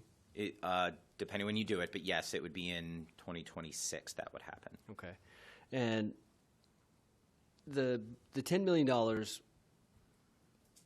I've heard a couple of different things here, so I just kind of want to clarify things. And I think the biggest point that you've made, maybe in support of what Councilor Fennessy is saying, is that this discussion today and last week about the bonding has hopefully allowed the public some knowledge or some notice that this could happen. I think what's not maybe clear is what that bonding would be for. You mentioned the climate justice grant, and I know there's a lot of things that were in there. Primarily the fire hall being one of them. We don't know what the cost of that fire hall is going to be yet, do we? We definitely do, yes. Okay, what's that? Around $11.5 million. $11.5 million. So we would have to bond $10 million. You would think that the whole $10 million would go towards that. Again, it's a huge question mark with the justice grant, and so I'm just trying to get some clarification. The proposed design that we submitted to the climate justice grant was $11.5 million. If this budget is adopted as is, not going to bring back more than a $10 million bond, and so we would have to make changes to the fire hall design to get it within $10 million, or find extra money within the CIP to fill that difference. Okay, so I guess my point with asking that question is that, and I think the rebuild and the money earmarked for the fire hall maybe is a good compromise. I get your hesitation with not wanting to earmark money for something that we're applying for as a grant, but it at least gives us a direction of where that money might be going. I'd like to see us wait until that decision has been made with the climate justice grant and then decide what we're going to do with that $10 million if we continue down that path. Because there's a lot of projects not in the climate justice grant within the priority-based budget system that we've all voted for that could also have a piece of that $10 million, correct? Absolutely, yes. Right. And so without, I think, what the public might not be fully noticed of or knowledgeable about is what all that information is, or what all those projects could be. And so for that reason, I would probably support pulling that from this, knowing that it's still to come, and even scheduling a special meeting or setting aside a discussion on what that $10 million bonding might be for in the future, so we can be more specific about what we're talking about spending $10 million on. Yeah, so this is the discussion to determine what it would be for, and we have deadlines to pass this budget, so it's not a question we can delay. The money's in there or it's not. We would have to. Well, we can delay it because we could open it back up and add $10 million in bonding really at any point next year. Yes, I mean you can amend the budget in the future. Yes, so but, it's not the last discussion. But the argument that you made about recognizing that we have expenses that are not included in this budget, that is the reason that I put the bonding in there. We could list many of the things. We could put it under deferred and not fund it. We could, within the budget, we could put it in there and tie it to the $10 million in bonding. We could do a number of things and list those projects. They are not theoretical projects. They're not made up. We know what they are. We know what they cost. And we could list them in there in a number of ways. And that would be an amendment I would absolutely support. And if we want to say how we're going to spend it. The reason for me putting it in there, again, is to say this capital improvement plan does not fully address the capital needs as I see them in the coming years. It also doesn't address the revenue we may or may not get because we just don't know. Now, they're decisions that I'm not capable of making until I know, what our revenue looks like. So, well, it would be strange to me to pull it out knowing full well that absent that grant, we are very likely to be bonding. I imagine these projects are going to be supported even with bonding, particularly the fire hall.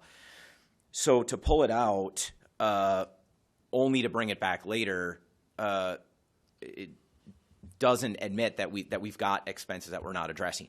Now, I actually am fairly persuaded by Director Reinhardt's suggestion that, well, let's just name the projects then, because if we're not saying what these needs are, we're just saying we might have needs totaling $10 million. That actually makes quite a bit of sense. I did have some reservations about putting in projects and funding them when we're also asking the federal government to fund them. But we've done that with other projects, particularly streets projects, where we had them funded and we still applied for the grant, and then we just moved the money elsewhere. So of the suggestions I'm hearing, that's the one I support more. But, I mean, we can obviously continue the discussion. Councilor Herrick. Yeah, that was one of my other questions, tonight was on that. So for my clarification, so if that 10 million bonding is removed from there, do we balance the budget or not? Right now, the budget is not balanced. It has a surplus, or the CIP has a surplus of $10,035,356. So balancing it, you would not throw it out of balance by taking the $10 million out. No.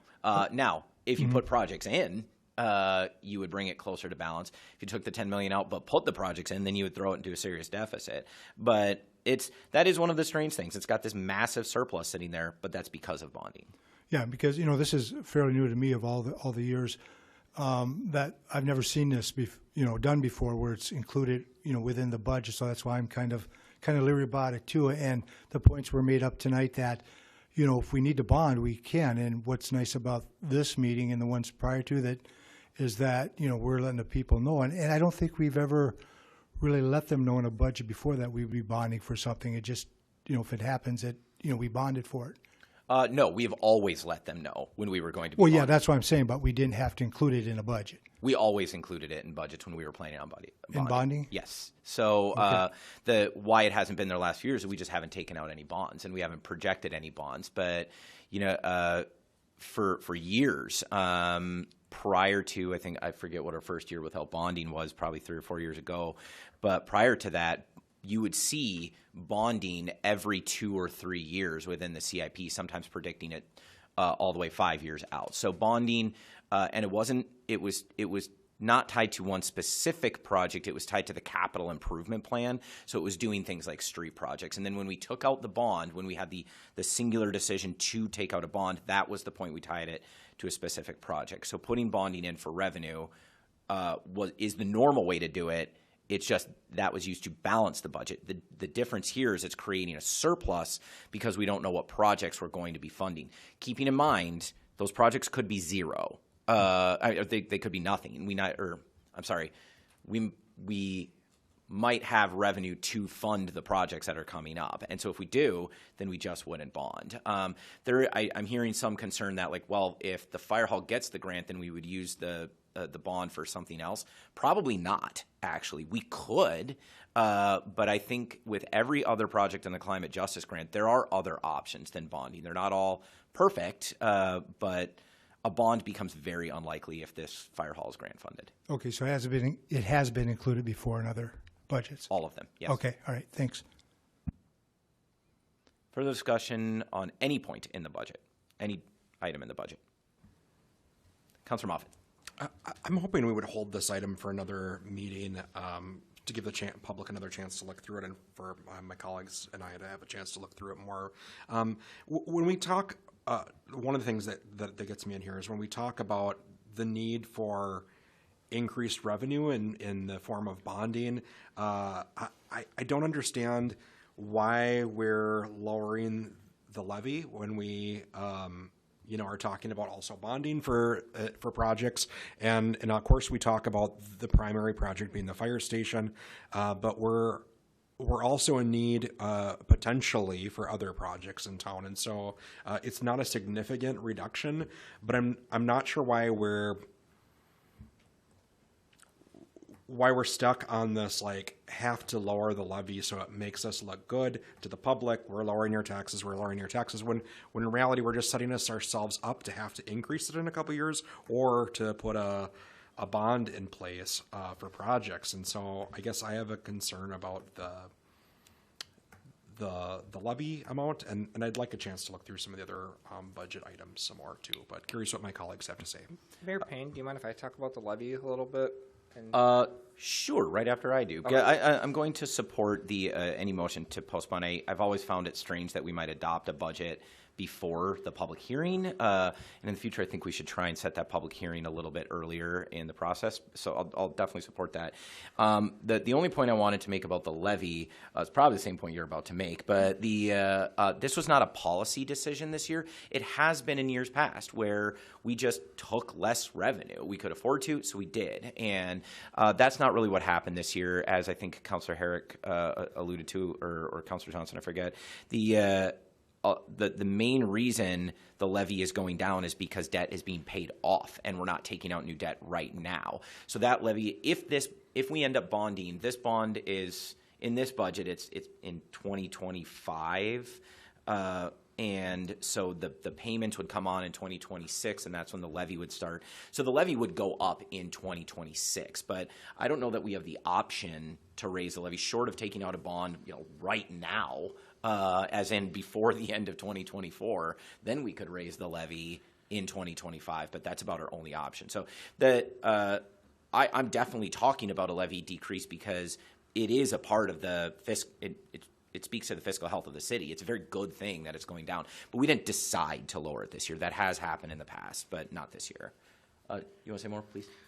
Yeah, so there's two sides to the levy. There's our operational levy and there's our debt levy. Our operational levy, we're already taking the max. That's based on net new construction. That's not based on value of the city. That's not based on equalized or assessed value. That's based on how much new construction we had in the city. So for 2024, 2025, it's going to be 1.45%. That is all I can increase my operational levy by. The only way we can increase the levy within the city is by taking out debt and increasing the debt levy. That is the only control we have outside of that. It's been a few years since we've not taken operational increases, but traditionally we take our max operational. So on the operational side, we take as much as we can already. Can I ask a clarifying question?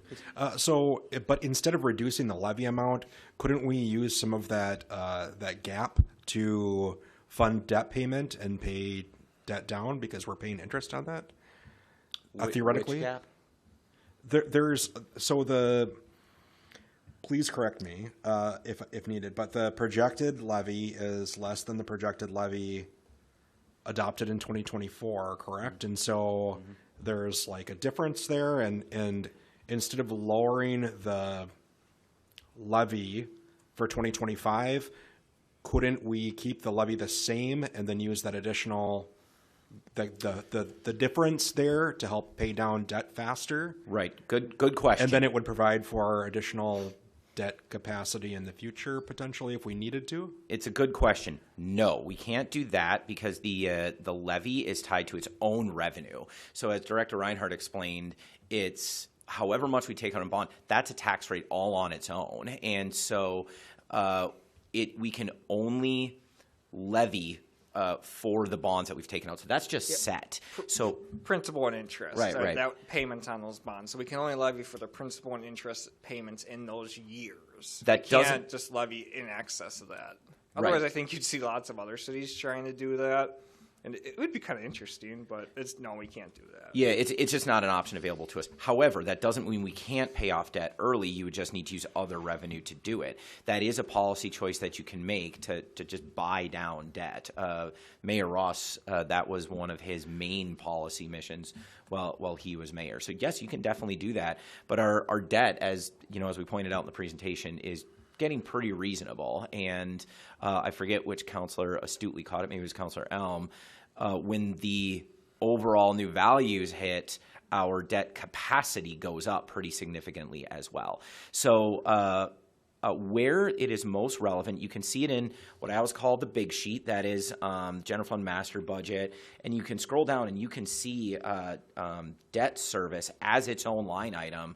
That's just how much we're paying. That's also tax revenue. That's just part of the levy. You could increase that line item by decreasing some other line item, and that would pay down debt faster. It would be novel. I don't recall us ever doing that. And I remember that was a goal of Mayor Ross, but I don't know how much he did or how he did it. So we can pay down debt early, just not by increasing the levy. I have that about right? Yeah, and we've kind of done that in the past too, where we've taken the max operational. I believe last year we took the max operational we could, and then we actually supplemented paying the debt levy, where we probably could have took more debt levy last year. Let me say another thing. When we get to, let's say we did have to take out a $10 million bond, and let me be as clear as I can. I hope that we're not. I hope not to take it out. That's why I didn't allocate an expense. I don't plan to use it. I hope to get a grant for this stuff and then leverage our many other funds to pay for whatever doesn't get grant funded. But I'm just also recognizing if we didn't get the grant, we have to do that fire hall, and that will benefit the general fund in a number of ways. If and when we take out the next bond, reducing the levy becomes a policy concern again, because the debt service side of the levy will go up. And so the operations part of the levy, I would be looking to try and reduce that to at least hold the line so that we don't kind of hit folks with both levy barrels. So, but right now, the levy's falling anyways, so we may as well invest in public services that help increase the productivity of the city. Okay, Councilor Elm. Just to recap on this 10 million unearmarked bonding, if the climate justice grant doesn't happen, like what are the top, say, 3 to 5 projects that it would be going towards? I think you had it would only go to one. If we got nothing from the climate justice grant, it would go to the fire hall. Okay. And then if we got it, there was other projects, right? Yeah, and I won't remember them all. Councilor Moffett will probably fill in anything. Lead lines or, yeah. No, it was this Connect Superior, but we already have some money set aside at least for next year for Connect Superior. There's the library parking lot, which I'd hope to be a green infrastructure parking lot. We would be partnering with the library there, and we can use stormwater funds, and there are many other grants we can apply for that. There is the splash pad, but that also has quite a bit of stormwater benefits as well. So there's a lot of extra grant funding there. There's CDBG money that can conceivably go to that. And the Parks Capital Fund is fairly well funded and includes money for a splash pad. I'm probably missing a couple of projects in there, but most of them have other opportunities. But for example, whatever they are, the top 3 projects, top 5, could you just split it up in the budget and make reallocations later, I mean... Yes, but like I said, most of those things already exist, and or those budgets are budgets other than these. So library parking lot, Connect Superior is its own budget, and it either has more money or it doesn't. The library parking lot, if we fund that, that will come out of the stormwater budget, which is independent of these budgets. The splash pad, that's actually already exists in the park CIP. There's money there. It may need more, but we can use the climate justice grant application to apply for more federal grants to fill out the money. So that's why you don't see those projects line item in the CIP. They're either line item somewhere else, or they would use other budgets and we'd line item there. So I would expect to see something related to the library parking lot in the stormwater fund, for example. But even that one, say we get the grant for that one from Climate Justice, I still want to spend that money. I would just dedicate it probably towards the Bong Museum's parking lot and do a green infrastructure parking lot there. So the best answer I can give, because this is a big question, if we got the Climate Justice grant, I will not recommend bonding. If we only get the Climate Justice grant for the fire hall, I still probably will not recommend bonding. If we get if we do not get anything from the Climate Justice grant, I will recommend a $10 million bond to build a fire hall. Thanks. One of the other questions I already chatted with you about this was just the expenditure for Douglas County, the rent and the lease. The title, I don't know if it just should be retitled. Maybe goes under the mayor's budget, but it seems in an odd spot. So when this comes around next time, it'd be nice to clean that up if possible. You know? I'll get you a different name. Councilors, what he's referring to is we have different transfers to Douglas County. The new rent that we just approved with a lease is covered out of the buildings and grounds budget. You would see that in there. But there is a line item that says, I think it's transfers to other funds, and it's rents and leases, Douglas County building lease or something like that. It's got like $40,000 in it. That pays for the admin assistant that we share with the county. So I agree with Councilor Elm. We should retitle that. I'll come up with a name by the next meeting. Probably just shared services, something like that. Sure. Thanks. Or, contracted services. Going through this budget book, the museum's listed. It's kind of blank and obviously to be determined. But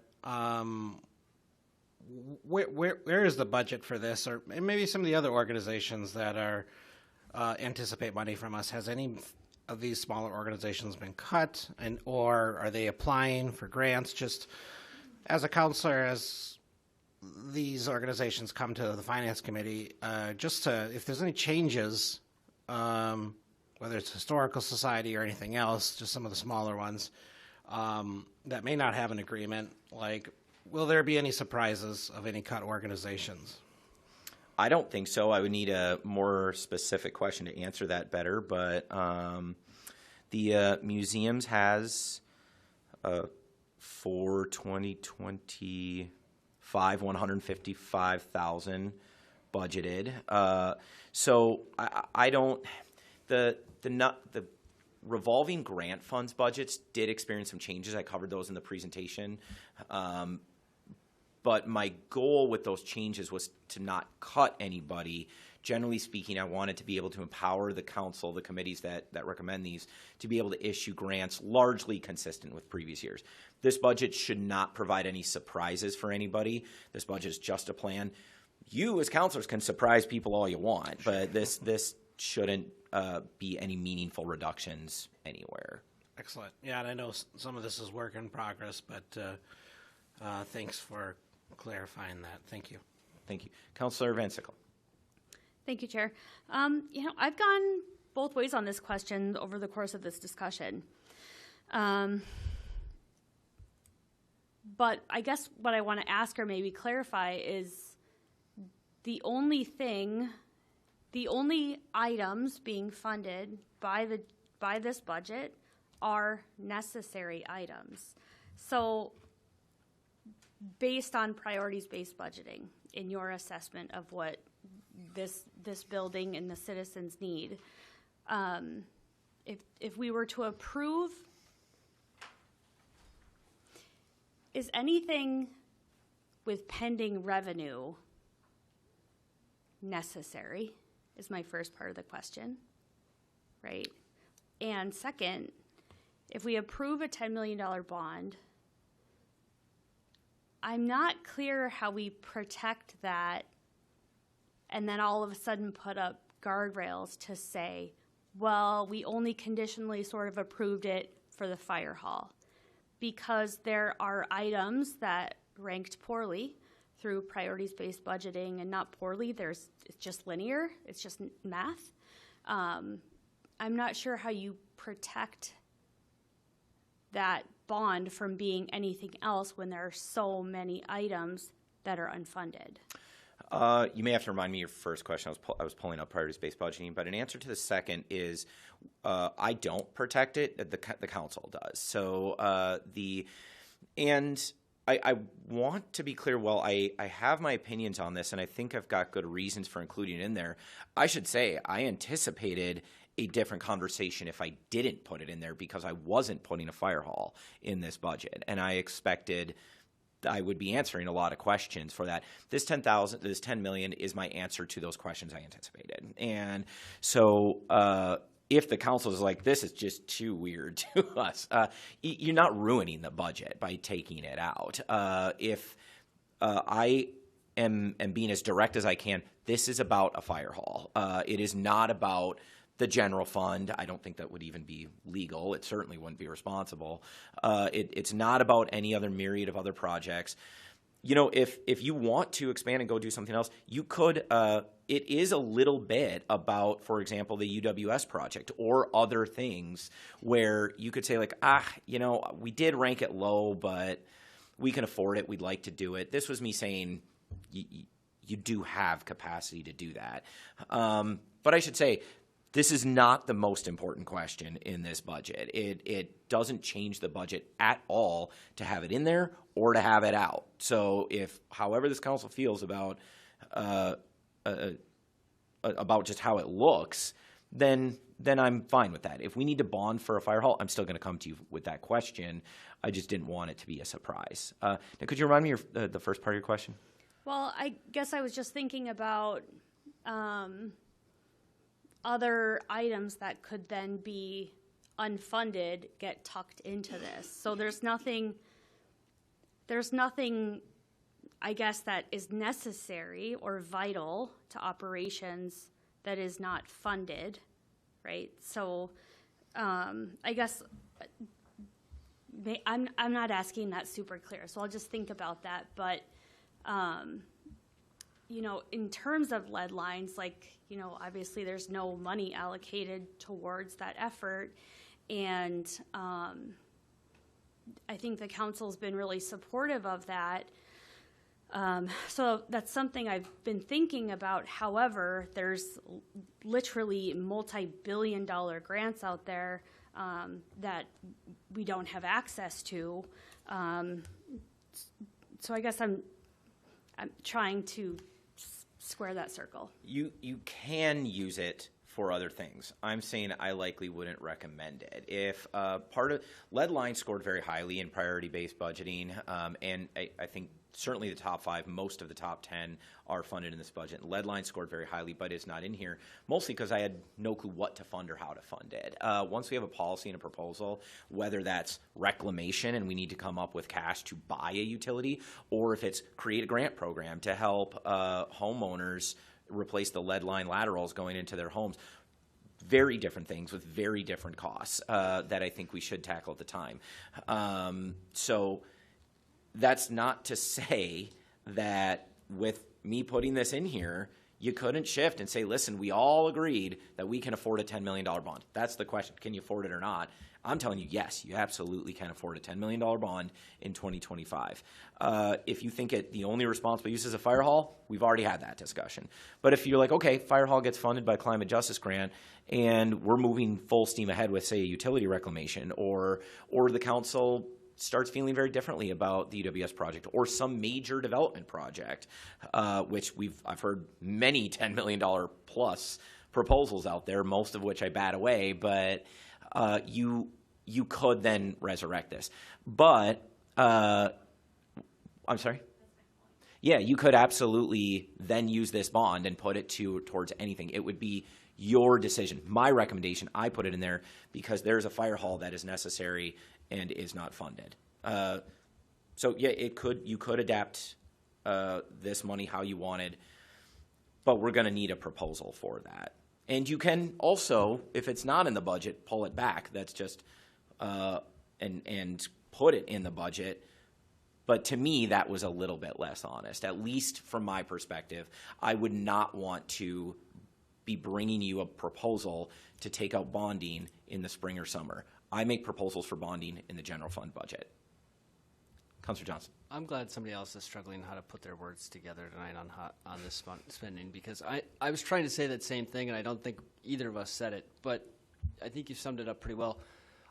And here's what I can come up with. I don't think this week, last week, and next week when we have our budget hearing is enough time to decide how to spend this $10 million. And I don't know if maybe that's my holdup on putting this in the budget, because it can't necessarily be earmarked because we don't have a project to put it towards. And I think every one of us, all 10 of us up here, would probably come up with 10 different projects if we were given the chance to find $10 million or bond for $10 million. And we did a little bit of that with the priority-based budgeting.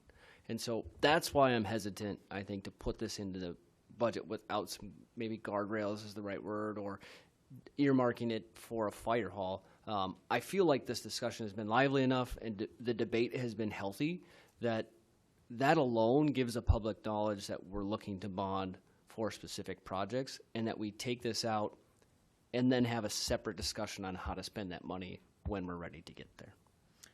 One thing we can consider, regardless of whether you leave this in or take it out, please pay attention to the deferred projects line in the CIP. That I did nothing with that. So it is a tool that you can use, because Councilor Johnson's right. You all have very different priorities on your bigger goals. And if folks want to start cramming unfunded things into this budget, you can do that. That's a tool that we have, and that helps with priorities-based budgeting in the future. And at the very least, provide some direction. Keep in mind, priorities-based budgeting, as well as the deferred projects, they're just statements. They're not policy. They're just a way to guide our discussions. So you can say, if I wrote a budget that existed only of my priorities and ignored all of yours, priorities-based budgeting is your way of saying, hey, come on, Mayor, we told you what we thought here. And it's, I don't know, it's your way of speaking collectively and speaking to the future. So it's another tool that you can use if you want to start expressing and creating some of those guardrails. They're not very thick. They ultimately, council can do what it wants, when it wants, but they can set some planning for the future. Any, Councilor Sweeney? 2 items. If we bond for something we don't know what we're going to bond for, why wouldn't we just do that every year then? We will definitely not bond for something we don't know we're going to bond for. This is a plan to bond. It's not a bond. And if and when we decide to bond, we must name what we are bonding for. Right, but we're going through a very discussion. Sure. We just said everybody can pick their item, and if we get the funding for we can put some other. I don't think that's a best practice. My other question would be, what negative effects does that have on our budget when it goes out to bond people by putting a $10 million number in there? Is that going to affect negatively any of our bonding that's currently going on and could go on? I can't imagine so, unless you're really going to commit to that bond and you start some kind of formal process where council is voting on a specific item to bond for. I think that's when the rating agencies really take that into consideration. Okay. And from a financial standpoint, could we talk to our auditing firm and see what their perspective on this is? Absolutely. The only other point I want to bring up with this too is, one of the things that I did a lot this year is looked at the other capital improvement programs to kind of see what other cities are doing. And, Superior's, we are lucky that we don't have a lot of bonding in our CIP. But one of the things you see a lot of other cities doing is you see them specifically tying bonding revenue to specific projects. So what you'll see is a $10 million bond but it'll be tied to X project, and that's how that project's funded. Exactly. That's the way most of them are, right? It varies from city to city. All of them are a little different. Okay. But would it be fair to say that most are bonding it to a specific, whatever the project is? Well, they have to ultimately at the end of the day. That's my point. Right. Thank you. There is something a bit half done about this that we should call out. If we were to take it out, keep in mind there's no fire hall in this CIP, and we hope we will get other revenue for it, but the RFP for the construction manager for the North End Fire Hall project is going out largely right now. And so we are moving forward with building this fire hall. Now, an RFP doesn't obligate us to build it, but it's a project that's moving forward. So you can go either direction. If you're all cool just leaving that out, then we really have no issues here. If, however, you want to see it in there, then we would need to tie revenue. So the two options I think you can have before you either tonight or 2 weeks from now are take it out or put a fire hall in. Or, of course, don't build a fire hall. That is also an option. Councilor Fennessy. If I'm reading the room, right here, I think there might be a majority of us don't like having that $10 million in there. And I think a couple of the last conversations that we've had here highlight my dislike for, or the foundation of my dislike for having that in there, because we've already heard a couple different counselors say, okay, we'll bond for the fire hall. That's fine. But if we get the grant funding for the fire hall, what else can we use that $10 million for? What about this? Can we use it for that? Or can we use it for this? Or can we use it for that? And that's the box that I don't want to open, because we should be having that bonding conversation, because something's so vitally important that we need it so bad that we have to bond for it, where this way it's like we got that grant, now we've got $10 million to kind of throw our proposals out, and that's not the way that I don't think that's being a good steward of what we're asked to be a good steward for. Further discussion on this subject or any other within the budget? Okay, I've heard at least a recommendation to postpone. Councilor Moffat, do you want to move that now? Yes. The motion is by Councilor Moffat, the second by Councilor Elm, to postpone until the next City Council meeting, which will be Wednesday, November 6th. Discussion on the motion to postpone? Hearing none, all those in favor, please signify by saying aye. Aye. Those opposed say no. The motion carries. Item 10.1, Mayor Payne and Human Resources Director Janico is recommending approval of a service agreement between Metamorphosis Coaching, Consulting, and Training for leadership training and assessment with a cost not to exceed $99,499. Councilors, this is something we've been working on for almost a year. I had a number of staff and a few councilors ask us to engage in some management training. We've done it before, but it's been a few years. This would cover 50 people. The not to exceed is because it covers if we did some extra sessions, if enough staff missed one of the many sessions, or we need to do makeups, things like that. We put it out to bid, and I had a staff committee composed mostly of department heads that reviewed 2 of the bids that came in. We had several bids, but we interviewed 2 of them. The price difference was large, and this is the more expensive one. I supported the less expensive option, and I was the only one in the room that did. So as a compromise, rather than bring it to you directly, the library, which is independent, also wanted to go forward with Metamorphosis because they thought they gave the much better presentation. And so they have been going forward with it. I checked in with Sue Heskin. The staff there have been very pleased with the training. They think it's been very effective. And so based on their feedback, Director Janico and I are now prepared to recommend this. It's a large number, but keep in mind we have training budgets, and this will span 2 years of training budgets, 2024 and 2025. So we would be dividing the costs among basically any given staff that takes the training, they pay for it out of their own departmental budget. There's a few extra funds we'll throw at it, but it's an operational expense. So what is your pleasure? Motion to approve. I have a question. Of course. There's a motion by Councilor Moffett, second by Councilor Johnson to approve. Councilor Moffett. So I think this is great that we're doing professional development and leadership training for staff. Have we looked into doing something like this with council and elected leadership and some sort of retreat or a leadership training or team training or anything like that at all? There have been things in the past. The league provides quite a bit, but I would enthusiastically support that idea. What we did for this process, we put something out to bid. If you want to do it locally, then you would put it out to bid and see what trainers are out there.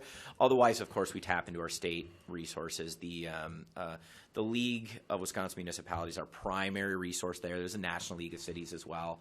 And they've had some good trainings. But if you wanted to get some local folks in here to do like management, leadership training that's not purely tied to your function as local election officials, we can do that. It's a tough process. There's a reason I put a committee together for this. I've been through a lot of leadership and management training through a couple of different careers, and I would say that about 2/3, 75% of it is absolutely useless. It ends up being a motivational speech and teaches you nothing. The remainder has been absolutely vital to my professional development in my career, including some of the previous services we've used at the city.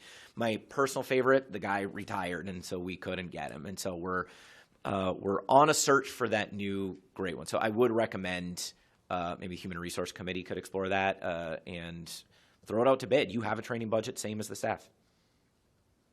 Councilor Sweeney. Of the 50-odd numbers, are they all in management? Yes. Okay. Or supervision, management, yes. Yeah, okay, all right. You know, this is, the name of the company is interesting to me, but getting past that, I'm sure they're adequate, so thank you for that. This is I think this is critically important. Thank you. They gave an outstanding presentation, and I mean, so did the other presenter that we saw. I was impressed with both, but the staff found a lot that they really wanted to engage with, and ultimately, I'm supporting them in this. These are the tools. The ones presented by Metamorphosis are the tools that the staff were saying they needed. So yeah, including professional assessments and things like that. One more question. When this is done, whenever the training is done, could we put in and have a requirement for each person, there's 50, to write some sort of an information come back to you or to whoever to find out if it did benefit them? Okay. Absolutely. I think that's vital. I still stand by what I said, that most leadership training isn't that effective. Right. And so if this is a bust, I definitely want to know it. Right. But I'm going to take this training too. I'm going to go through it with the staff. But I just think it's critical they write a report on it, I agree. each individual one. I agree. Thank you. Any further discussion? Hearing none, all those in favor, please signify by saying aye. Aye. Those opposed say no. Motion carries.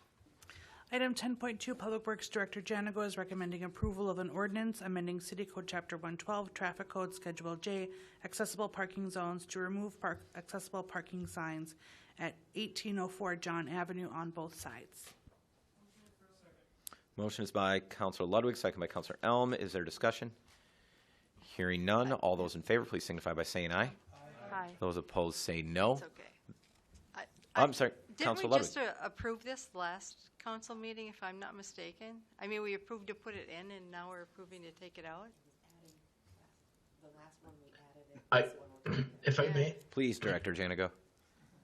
I guess what happened is the person that lived there, we got a call from the neighbor that it must have been a rental when they had moved out. So we checked into it with through the Mayor's Commission on Disabilities and with the traffic lieutenant, and that's apparently the case. Okay. Okay. All right. Thank you. I was just curious because I thought we just approved this, and now we're, taking it back off. So thank you. That was a good catch, Councilor. I had no clue. Yeah, we had about the same reaction when we saw it. So. Okay. Well, we can't always be superstars. Any further discussion on this? There isn't. Okay. All those in favor, please signify by saying aye. Aye. Those opposed say no. The motion carries. Councilor Herrick. Yeah, this is in regards to business by the public. I just want to recognize our two young men out here in their uniforms, and all the work they do. I congratulate them in that, because being a scout, whether it's in the Boy Scouts, Girl Scouts, whatever, it takes a lot of time, a lot of commitment, but they do learn a lot. So I just want to recognize them. Appreciate you Welcome. saying that. Is there any further business by public? Okay, then because of a different date, I will entertain a motion to adjourn until Wednesday, November 6th at 6:30 p.m. Motion is by Councilor Johnson, second by Councilor Moffett. Any discussion? Hearing none, all those in favor, please signify by saying aye. Those opposed say no. The motion carries. Thank you.